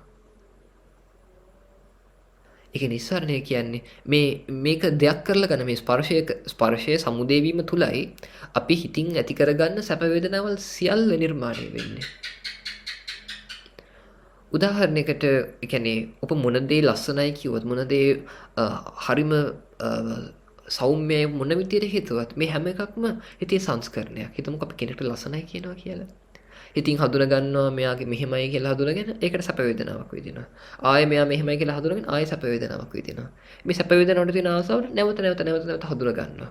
හිතන්න අප්‍රිකාවෙන් මිනිසෙක් ගෙනාවොත් කොච්චර බැලුවත් අපිට මේ මිනිස්සයා කැතට පේන්නේ සාමාන්‍යයෙන්. මේ අප්‍රිකාවේ මිනිස්සුන්ට මේ මිනිස්සයා ලස්සනයි. හේතුව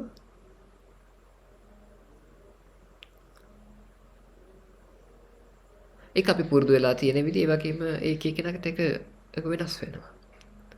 ඒකට මේ ආස්වාදය කියන එක ආසාව කියන එක නිතරම හිතේ ක්‍රියාවලියක් මතයි සිද්ධ වෙන්නේ.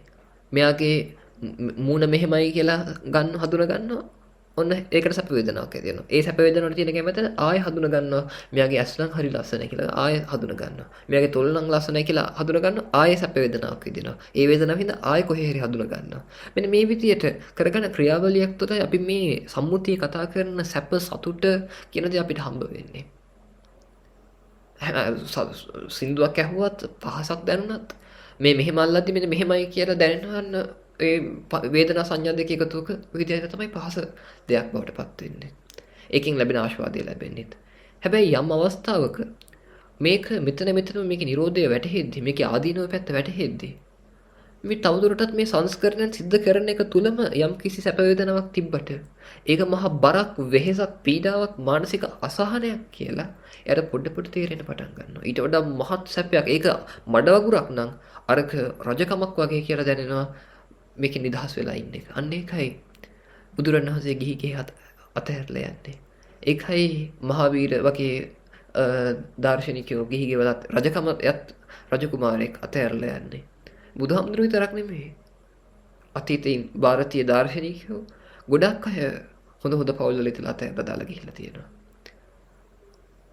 ඒක එතනින් එහා සැනසීමක් තියෙනවා කියලා ඒගොල්ලෝ දන්නවා. එතන සැනසීම නැහැ කියලා. කොච්චර එක හෙව්වත්. එතනදී කරන්න දෙයක් නැහැ. තමන්ගේ නෝනා දරුවෝ එදා උපන් ළමයා කරන්න දෙයක් නැහැ. ඊට වඩා ලොකුනේ තමන්ගේ නිදහස. හිතලා බලන්න. කියන්නේ අනිත් අයට යුතුයකම් කරන එකට වඩා ලොකුයි තමන් ගැලවෙන එක. දැන් ඕනම කෙනෙක් ඇත්ත කතාව ඔබ කොච්චර කිව්වොත් ඔබ පරාර්ථකාමී කියලා. ඇත්තම කතාව අපි මුලින්ම ආදරේ අපිට. අපිට ආදරේ හින්දාම අනිත් අයට ආදරේ කරන්නේත්.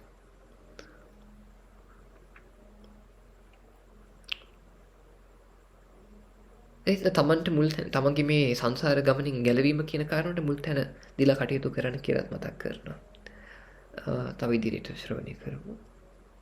තව මම හිතන්නේ විනාඩි 10ක් මේක තියෙනවා දේශනාවත් අපි ටිකක් අද දිගට අදිමු හින්දා තව විනාඩි 15ක් 20ක් විතර යාවේ. ඒ කියන්නේ ලෝකයා ඉන්නේ සමුදය පක්ෂයේ කියලා. එතකොට ආර්යයන් වහන්සේලා නිරෝධය දකිනවා.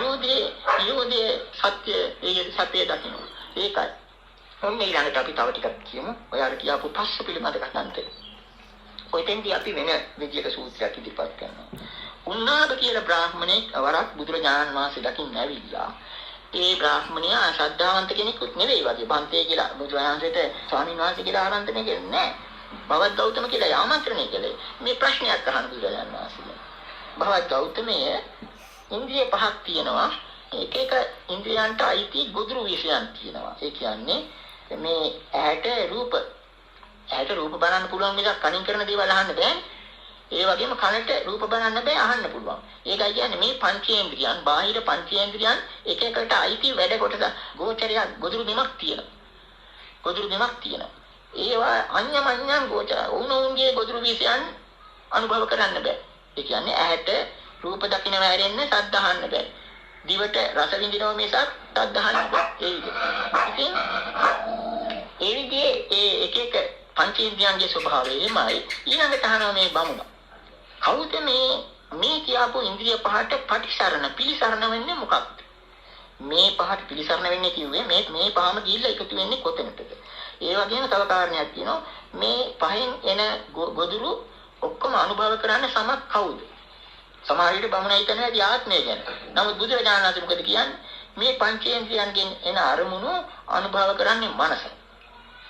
මනසයි අර අනිකුත් හිතා ගන්න පුළුවන් මේ පින්නතන්ට අනිත් ඇහැ කන නාසය දිව කය කියන පංචේන්ද්‍රයන්ගෙන් එන අරමුණු මනසට ඒවා ඔක්කොම භුක්ති විඳිනවා මනසට. එතකොට ඊළඟට අහනවා මේ බමුණ මනසට පිළිසරණ මොකක්ද? මනසට පිළිසරණ මොකක්ද කියලා අහුවාම බුදුරජාණන් වහන්සේ කියනවා මනසට පිළිසරණ සතිය. සතියට පිළිසරණ මොකක්ද කියලා. බුදුරජාණන් ප්‍රකාශ කරන සතියට පිළිසරණ විමුක්තිය. විමුක්තියට පිළිසරණ මොකක්ද කියලා බමුණ අහනවා. විමුක්තියට පිළිසරණ නිබ්බාන කියලා බුදුරජාණන් ප්‍රකාශ. ඔන්න බමුණ අහන දවදුරට නිබ්බාණයට පිළිසරණ මොකක්ද? ඔන්න බුදුරජාණන් කියනවා බමුණ ඔබ මේ ඉලක්කයෙන් අයුතට ගියා. සීමාව ඉක්මව ඔබේ ප්‍රශ්නේ. නිවෙනින් තමයි මේ මුළු මහත් ප්‍රඥාචර්යාව කියලා නිවෙනින් එහා දෙයක් නැහැ කියලා ප්‍රකාශ කළා. නමුත් මහා පුදුම දෙයක් වෙලා තියෙනවා. ඒ සූත්‍රයෙන් බුදුරජාණන් වහන්සේ බමුණ ගියාට පස්සේ සංඝයා වහන්සේ ප්‍රකාශ කරනවා. ඒක අහලා මේ බමුණා මාර්ගඵල ලැබුව බව ප්‍රකාශ කරනවා. ඉතින් මේක මෙහා ගැඹුරු කාරණයක්. අපිට මෙහෙම යන්තමින් හිතා ගන්න තියෙන්නේ. බමුණන්ගේ දර්ශනය අනුව වෙනස් එකක් තියෙනවා. ඒක ඔය Hindu දර්ශනයේ ඒකිනුත් අපි උතුරු දේශන නොදැක්කුවත් මෙන්න මෙහෙම හිතා ගන්න. Hindu දර්ශනයේ කියනවා මේ පංචේන්ද්‍රිය තමයි බොහොම බල සම්පන්න. හැබැයි පංචේන්ද්‍රියන්ට ඉහළින් තියෙනවා මනස. මනසට ඉහළින් තියෙනවා බුද්ධිය. බුද්ධියට ඉහළින් තියෙනවා ආත්මය. ඔන්න Hindu දර්ශනයේ ඉන්ද්‍රියන් පිළිබඳ අවබෝධය. ඔය භගවත් ගීතාදී ග්‍රන්ථවල තියෙනවා. ඉතින් මේ Hindu දර්ශනය කියන්නේ ඒ විදිහටයි. පංචේන්ද්‍රියන්ට ඊට ඉහළින් තියෙනවා මනසට ඉහළින් බුද්ධිය තියෙනවා. බුද්ධියට ඉහළින් ආත්මය. මේ ආත්මගතව මොකක්වත් නැහැ. ඒ වෙනුවට තියෙන සතිය. ඔන්න අතනින් තේරුම් ගන්න කාරණයක් තියෙනවා. ඇයි මේ ඒ සතර සතිපට්ඨානය ඒකායන මාර්ගයක් හැටියට දක්වලා තියෙන බුදුරජාණන් වහන්සේ? නිවන් දක්වා යන ඒකායන මාර්ගයක් හැටියට දක්වලා තියෙන්නේ මේකයි. මනසට පිළිසරණ සතිය. මනසට පිළිසරණ සතියයි කිව්වේ. මොකද? ඔන්න දැන් ටික අපි කලින් කියාපුවත් සිහියට නගා ගන්න. මානසිකාර සම්භවා සබ්බේ ධම්මා කියලා අපි අම අවස්ථාවක ප්‍රකාශ කරා. හැම දෙයක්ම හටගන්නේ මානසිකාරය තුලින්, මෙනෙහි කිරීම තුලින්. මෙනෙහි කිරීම තුලින් ওই දෙයක් හටගන්නේ. ලෝකයා හිතන්නේ අරමුණ ඈත තියෙනවායි කියලා. අපි අර ගිය වර අර කලයේ බින්දින උපමාව කිව්වේ ඒකයි. අර නිවන ළඟට ගියාට පස්සේ නිවන කියන සංකල්පයත් අතහරින්න වෙනවා.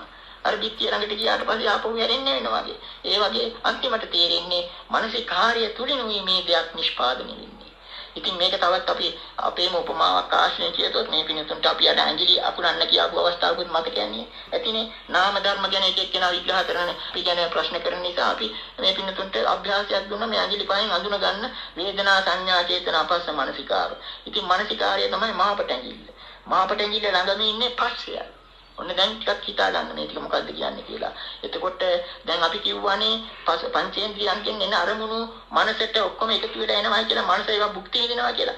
පංචේන්ද්‍රියන්ගෙන් එන අරමුණු ඔක්කොම මනස භුක්ති විඳින්නේ ඒවා ධර්ම බවට පත්. දේ බවට පත්. රූප, ශබ්ද, ගන්ධ, රස, පොට්ටබ්බ කියන ඔක්කොම දේවල් බවට පත් කරගෙනයි මනස. එතකොට ඒවා දේවල් කරගන්නේ මානසිකාර්ය තුලින්. ඉතින් ඒකයි අපි අර කිව්වේ මේ බුදුරජාණන් වහන්සේ අපි අර නොයෙකුත් උපමා දැක්වුවා මේ විසඳ ගන්න බැරි විඥාන මායාව පිළිබඳ මේ නඩුව. එහෙම නැත්නම් මේ සංසාරයේ මේ බිමාරිය කරපු භීෂණ නඩුව. ඒක විසඳ ගන්න බුදුරජාණන් වහන්සේ ගත්තු මැදුම් පිළිවෙත මොකද්ද? අර විත්තිකාරීන් 5 දෙනාගෙන් ලොකුම වැඩිකාරයට සමාවක් දීලා. ලොකුම වැඩිකාරය කවුද? වේදනා සංඥා චේතන අපස්ස මනසිකාර. අර මනසිකාරය වැරද්ද කරේ අයෝනිසෝ මනසිකාරය හැටියටයි. යා රජේවි නීතිඥ රජේ සාතිකාරය කරගත්ත යෝනිසෝ කරගෙන. යෝනිසෝ මනසිකාරය. එතකොට යෝනිසෝ මනසිකාරය ක්‍රියාත්මක වෙන්නේ සතිය තුලයි. මේ කියාගෙන යන ටික තේරුම් ගන්න බලන්න. එතකොට අන්න ඒක නිසා තමයි මේ විදර්ශනාව තුල යෝනිසෝ මනසිකාරයම තමයි ප්‍රඥාවේ බීජය. මේ යෝනිසෝ මනසිකාරය සතිය උපකාර කරගෙන යන ගමන තමයි සතර සතිපට්ඨානය තුල තියෙන්නේ. සතර සතිපට්ඨානයේ සම්මප්පදානය, ඉද්ධිපාදය, ඉන්ද්‍රිය බල බුද්ධංග ඔය ඔස්සේ ගිහිල්ලා අන්තිමට ආර්ය අෂ්ටාංගික මාර්ගයෙන් කෙලවෙරලා තමයි නිවන් කරා යන්නේ. අන්නේ බඳු ගමන. එතකොට ඒකයි බුදුරජාණන් වහන්සේ ප්‍රකාශ කළේ මානසයට පිළිසරණ සතිය. මානසයට පිළිසරණ සතිය. එතකොට මේ සතිය හරියාකාරයේ දුනොත් සම්මා සතිය හරියාකාරයේ දුනොත් අර විත්තිකාරයගේ හොරේ අහුවෙනවා. අන්තිමටම අහුවෙන්නේ අර ඔක්කොම අර 4 දෙනා විතරක් නෙවෙයි වැඩිකාරයා මානසිකාරයා තමයි ලොකුම වැඩිකාරයා. මොකද ඒ අන්තිමට අපි අර එක දේශනාවකදී කිව්වා බඩුත් එක්ක හොරුවා වුණා වගේ. බඩුත් එක්ක හොරුවා වුණා. මොකද්ද බඩුව? දේ. ඒකට මානසිකාරයා හදාගත්තු දේ. ඒක තුලින් තමයි මේ සංසාරය අවුල සිද්ධ වුනේ. මානසිකාරය ලෝකයා හිතන්නේ දේවල් වෙනම තියෙනවා. අපි ආයිත් එන්නේ අපි ධම්මපද ගාථාවට මනෝපුබ්බංගමා ධම්මා මනෝසෙට්ඨා මනෝමය. ඒක මතක් කරගන්න. එතකොට ලෝකයා කියන්නේ ලෝකයාගේ දෘෂ්ටිය ධම්මපුබ්බංගමෝ මනෝ. ලෝකයා අපි කලින් කියවනේ ලෝකයා ධම්මපදයක් ලියුවා නම් කියන්නේ ධම්මපුබ්බංගමෝ මනෝ. මනසට කලින් ධර්මයේ තියෙන එකනේ අර අපි අර කිව්වේ අර ඉස්සරහට යන්න කියලා අන්තිමට යම් වෙලාවක තේරෙන යෝනිසෝ මනසිකාරය ආපහු යනකොට අර සංඥාවේ මිරිඟුවේ ඔස්සේ දුවන ගමන වගේ තමයි අරමුණක් ඔස්සේ දුවන ගම. ඒ වෙනුවට බුදුරජාණන් වහන්සේ ආපහු හැරෙන්න කිව්වා. යෝනිසෝ මනසිකාරය තුලින් ආපහු හැරිලා. ඒකයි අපි කිව්වේ අර මහපදාන සූත්‍ර ආදී බෝධිසත්වයන් වහන්සේලා පටිච්චසමුප්පාදේ හිලි කරගත්තේ ආදි කෙලවරේ ඉඳලා ඇවිල්ලා. අදාති මරණයකට හේතුව මොකද්ද කියලා එහෙම. යෝනිසෝ මනසිකාරය කියන්නේ ප්‍රභව වෙන ස්ථානය කරා එන්නේ. මේ ඉන්න තැන ඉඳලා අපස්සට එනවා.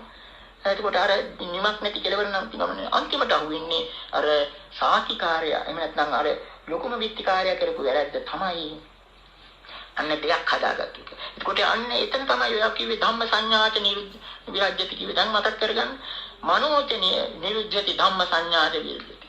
මනසක් නිරුද්ධ වෙනවා. මනසක් නිරුද්ධ වෙනවා. ධම්ම සංඥාවක් නැති වෙනවා. ඉන්ද්‍රිය නිරුද්ධ වෙනකොට ඒක තියෙන අරමුණක් නැති වෙනවනේ. අර දැන් ආයි මතක් කරගෙන අර මුලින්ම අපි උද්දේශකල දැක්වුවා ගත්තා. එතන ඒ தත්ත්වය තමයි නිවන පිළිබඳ ප්‍රත්‍යක්ෂය. වෙන විදිහකින් කියනවා භව නිරෝධය පිළිබඳ ප්‍රත්‍යක්ෂය. ඒකට භව නිරෝධය කියන එක වෙන ලෝකයක තියෙන විමුක්තියක් නෙවෙයි. මෙතනම විඳින අත්දකින්න ප්‍රත්‍යක්ෂයක්. ඒකම තමයි සත්‍යය, පරම සත්‍යය. ඒකම තමයි පරම සුඛය. ඒක තමයි නිබ්බාණං පරමං සුඛං කියන්නේ. ඒකට මේ පිනතුන් කල්පනා කරගන්න. මේ පැයක් තුලම අපි කියා කාරණාවලට සමහර විට දිගටුවාවක් ලියන්න වෙන තරම් දේවල් කියුනේ. මේ පිනතුන්ගේ ධර්මයෙන් තේරුම් ගන්න බලන්න. ඉතින් අපි කියන්න තියෙන්නේ මේවා නිකම්ම මේ දෘෂ්ටිගතකින් විද්‍යාඥයින් කරන්න වගේ කුතුහලයක් සංසිඳුවා ගැනීම ප්‍රයත්නයක් නෙවෙයි මේ. අපි මේ ප්‍රතිපදාවට මේකෙන් ගතියුත් ගන්න ඕනේ. ඒකයි නාර බුදුරජාණන් කියේ මේ ද්වේෂාන් මේ කියාපු පරතරය ගැන හිත යොදනකොට කෙලස් තවන වීර්යයෙන් යුක්ත අර කියාපු ලෞකික තත්ත්වයෙන් නිවේතම ලෝකෝත්තර තත්ත්වයටපත් වෙනවා. ලෞකිකය තත්ත්වය අර විදිය දෙයක් නම් ලෝකයා බුදුරජාණන් වහන්සේ කියන එක අසත්‍ය. සත්‍ය මෙතන. අන්න එතකොට සත්‍ය කරා යන. අසත්‍යයෙන් සත්‍යයට යනවා. අර කියාපු ඊළඟට දුක ලෝකයා සැපේ කියලා ගන්න ඒ දුක් තත්ත්වයේ බව තේරුම් අරගෙන සැප කිනියවණී පරමස සැප හැටියට අර අපි නිවන දේශනාවල මුදුට දැක්වූ ඒතං සන්තං ජීතං පනිතං යදිනම් සබ්බ සංඛාර සමතෝ සබ්බෝපදී පටිච්චසග්ගෝ තණ්හක්ඛයෝ විරාගෝ නිරෝධෝ නිබ්බාණං. එතනම තමයි පස්ස නිරෝධය. පස්ස නිරෝධය. මොකද අසත් රූපයක් නිසා චක්කු විඥානය තියෙන වගේ මනසත් ධර්මයක් නිසායි මනෝ විඥානය තියෙන්නේ. මනස ධර්මයක් නිසා මනෝ විඥානය ඇති වුණාම දෙක බෙදා ගන්නවා. මනස වෙනමයි, දේ වෙනමයි කියලා ඔන්න ප්‍රපංචයට යනවා. ජන දැක්කනම් පටිච්ච සම්පන්න වශයෙන් ඒ ප්‍රත්‍යක්ෂයක් වශයෙන් වශනයක් හැටියට නේ, කාර්යයක් හැටියට නේ. අර මානසිකාර්ය සියුම් කළ අන්තිම අවස්ථාවේ වැටෙන්නේ මොකක්ද? වැටෙන්නේ මොකක්ද? මනසට අරමුණ මනසින්ම නිර්මාණය කරගත්තු එක. ඒ වැටෙනවත් එක්කම විඥානය නිරුද්ධ වෙනවා. විඥාණයට වැඩක් නැහැ. ඊට පස්සේ විඥානය කියන්නේ දෙකට බෙදීම. කොහොමද දෙකක් වෙන් කරගන්නේ? ඒකේ தත්ත්වය දැක්කට පස්සේ. අර මේ මානසික මායාව ගැන අපි අර කිව්වේ මායාව දැක්කට පස්සේ විඥාව නැති වෙනවනේ. ආලෝකය අන්නේ විදිහ තමයි. ඒකයි කිව්වේ මොහඳුර තුල කොටු වේ කතාව කිව්වේ. ඉතින් මේකෙන් සලක ගන්න බලන්න. මේ කාරණේ මේ වැදගත්ම කාරණේ තමයි අර බ්‍රහ්මජාල සූත්‍රයේ කිව්වේ අනිත් හැම දෘෂ්ටියක්ම ලෞකික ඒ දාර්ශනිකිනුත් මේ අනිකුත් විද්‍යාඥයන් තනදිනා මේ යම් දෘෂ්ටිනේ නිෂ්පාදනය කරන්නේ. ඒ ඔක්කොම පස්සපච්චය. නමුත් බුදුරජාණන් වහන්සේ ප්‍රකාශ කළා මේ සලආයතන ලැබු ගෙඩියෙන් ඉවත් වුණු මහා ලෝකෝත්තර ලෞතුරු ධර්මය. ලෞතුරු ප්‍රත්‍යක්ෂ. ඒක තුලයි නිකම් එකක් නෙවෙයි. එතනයි ජාතිය, ජරාව, මරණයත් ඔක්කොම නිරුද්ධ වෙන දුක් කියලා වෙරෙන්නේ එතන. ඒකයි බුදුරජාණන්සේ ඒ සියලු දුක්ඛ සංතාන ලෝක දුක් කියලා වෙරි කිව්වේ. ඉතින් මේ පින්නතුන් අන්නේ මේ අපි අද දේශනාවේ ප්‍රායෝගික පැත්ත උපකාර කරගෙන මේ තමන් රකින්න සීලය කරන භාවනාව ඒව සාර්ථක කරගෙන අතිතාපික්මනින් මේ ශාසන පාන්නේ වෙන්න කලින් තමන් මේ බලාපොරොත්තු වෙන සංසාර විමුක්තිය සෝවාන් සකදාගාමී අනාගාමී අරහත් වෙන මාර්ගය තුලින් ප්‍රත්‍යක්ෂ කරගන්න පිණිස ශක්තිය බලය ලැබේවා. අවසාන වශයෙන් මෙතන මනසට අපේ ඇස කන නාසය දිවකයට ලැබෙන අරමුණු වලින් අරමුණු යොමු වෙලා තියෙන්නේ. ඒක වේවට පිළිසරණ මනසයි කියලා කිව්වා. මේ දැනෙන බව එහෙම නැත්නම් මේ තේරුම් ගන්න ගතිය මේ දෙයක් කර ගැනීම. ඒක තමයි යොමු වෙලා තියෙන්නේ. එතකොට මනස යොමු වෙලා තියෙන්නේ මොකටද කියලා හද්ද උත්තර දුන්නා. මනස යොමු වෙලා තියෙන්නේ සිහියට. සිහිය ප්‍රභවස්ථානයට නැතුව බාහිරට තිබ්බොත් දෙයක් කරලා තමයි වැටහෙන්නේ. හැබැයි ප්‍රභවස්ථානයට ගත්තොත් ඒක නියම සිහිය ගත්තොත් ඇත්තසිසින් බලන සිහියක් ගත්තොත් අන්න තේරෙනවා මේක මනස තුළම නිර්මාණය වෙච්ච දෙයක්. චිත්තේන මියති ලෝකෝ කියලා. එතකොට සිහිය යොමු වෙලා තියෙන්නේ නිදහස් වීමට කියලා විමුක්තියට කියනවා. නිදහස් වීමට. නිදහස් වීම යොමු වෙලා තියෙන්නේ නිවනට නිවියාමට. ඒකයි කිව්වේ නිබ්බාණං පරමං සුඛං කියලා. නිවනයි පරම සැපය කියලා. ඉතින් ඒක ආයෙත් මතක් කරනවා. බාහිර වෙන කොහෙවත් තියෙන දෙයක් නෙමෙයි. තමා තුළම මේ බබයක් පමණ ශරීරය තුළම සංඥාත් වේදනාවත් සහිත සංඥාවත් මනසත් සහිත ශරීරය තුළම තියෙන මේ මොහොතේම අත්දකින්න පුළුවන් දෙයක්. ඉතින් ඔබ සියලු දෙනාටමත් මේ ලැබුවා වර්ෂය තුළ නව වසර තුළ අවම වශයෙන් මේ අවුරුදු ඉවර වෙන්න කලින් මම සකදාගාමීවත් වෙනවා කියලා අදිෂ්ඨානයක් ඇති කරගන්න. ඒක කරන්න පුළුවන් උත්සාහය බලවත්ව යෙදෙන්න. ඉතින් ඔබ සියලු දෙනාටම නිවන් සුවපත්පත් වේවා කියලා ආශිර්වාද කරනවා. සුවපත් වේවා. साध साध साध